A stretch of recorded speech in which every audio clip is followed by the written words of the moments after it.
It is very unfortunate that sometimes people say, well, when that time comes, we will see what happens. Death is not something like that.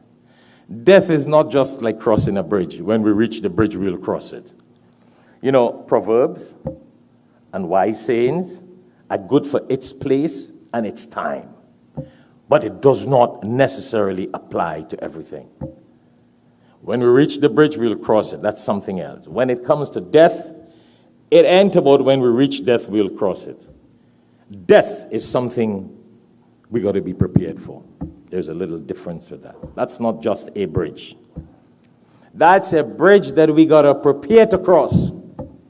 Got to have a different kind of vehicle with different turbo engine things, some high level bridge that they got to put in first gear and go up or go down.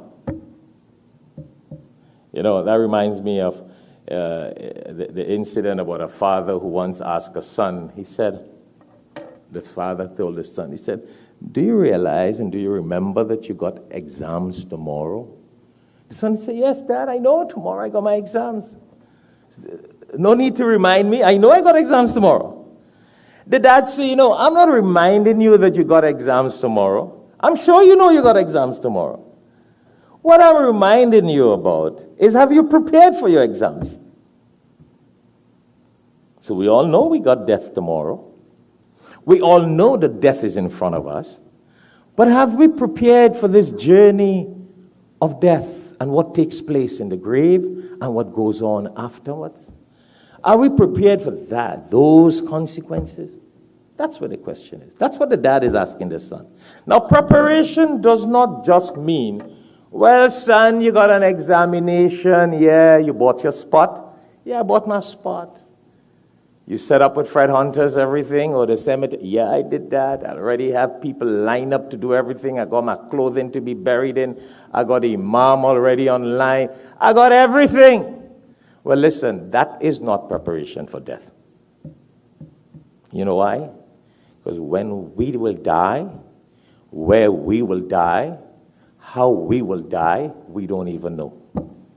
So you can prepare a spot down the street here in Fred Hunters, and we may just die in Saudi Arabia in Hajj. Or we may just be somewhere, somehow, back in some other country. So the preparation of the spot and the home, and that is not necessarily the preparation. Or it is a good preparation.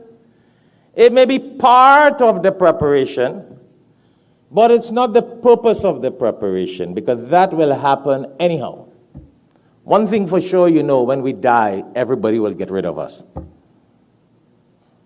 See? If they have to find a spot, they will bury us. If they have to take somebody else's spot and put us in. The most loving wife will say, how do we get rid of him quickly?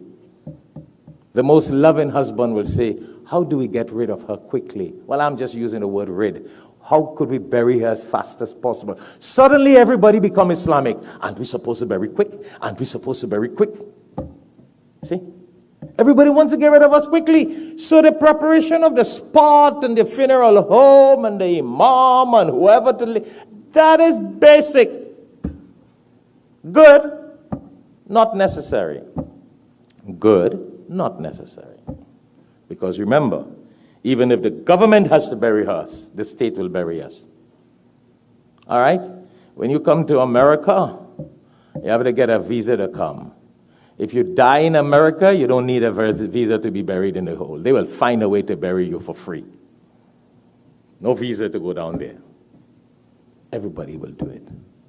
Even though you got millions of people in Hajj in Saudi Arabia, when people die, they find place to bury them. It's not about we overpopulated. No. So the preparation is not necessarily the pen and the paper and the iPad and the computer and the laptop for the exams tomorrow for a student. The preparation is, what good deeds have we done that will make our journey after we close our eyes easy for us? That's the preparation.